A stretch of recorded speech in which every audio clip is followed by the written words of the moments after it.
what did you discover about other people's near-death experiences in your research that seemed to validate what you had gone through or echo what you had gone through? And were you shocked? First of all, how common is this from people what percentage of people who have had very close calls like this one have had these kind of experiences?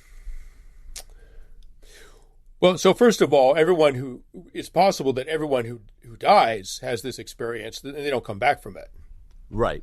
Right. Just to be clear about that. Yeah. So we're reduced to the people who survived. Yeah. The people who survived. Right. Who didn't. Right. Right. Exactly. And with modern medicine, that happens more and more frequently. 1,000 years ago, it virtually never happened. If you had what I had, you'd die. Right. There was no question. So what I had was very, very common. I mean, it was a classic NDE, right? And sometimes people see a light and there's a tunnel. They very often see dead loved ones, like I did. Sometimes there's a dark pit. The NDE experiences fall into like 4 or 5 basic buckets, right? They're not infinitely varied.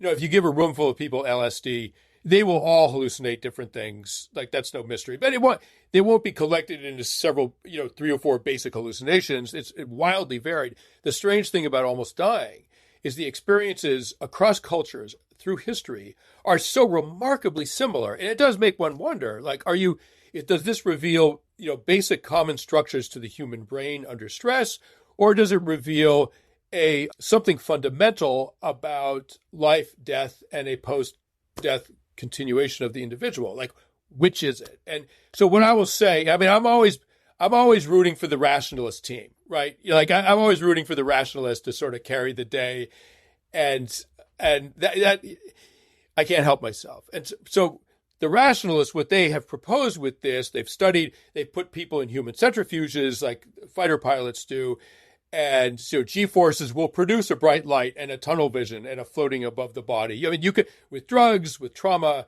with centrifuges, with epilepsy, you can reproduce most of the NDE experiences sort of in the lab, as it were, right? So basically the scientists are like, no, this is the human brain under stress, and we know how this works. And so I read all of that research, sort of nodding my head, like, yeah, would it be nice to think there's an afterlife and there's nothing to fear about death, and then we just continue on in a lovely way in our celestial hammock, like, lovely, right? I mean, of course, what's not to like there? Like, but these guys are making sense, right? This is very, very clearly, these are hallucinations, except for one thing. And so it's important to be rational, even about rationality itself. It's important to be skeptical, even of skepticism, right? I mean, you have to turn it on itself. And so what I did with that is there's a good explanation for why dying people hallucinate. There's no good explanation for why they all hallucinate the same thing, which is basically they see the dead. Living people don't see the dead in the room. The dying see the dead. And it happens in hospice, in trauma bays, in old folks' homes. I mean, it happens in car accidents.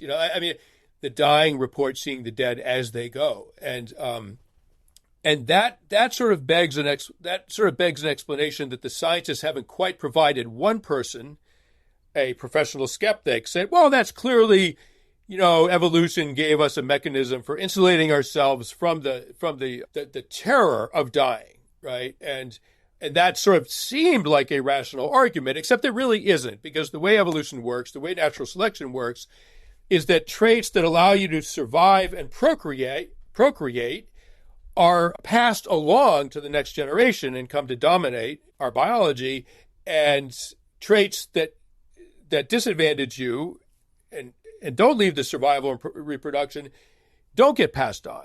So by definition, these situations are ones in which you will die. You will not procreate, right? So what's the evolutionary process that produces something that would have to be a very, very deep structure in the brain to be universal and unconscious? Very, very deep structure in the brain. What evolutionary process would possibly produce that when there are no outcomes that would fulfill an evolutionary purpose, right?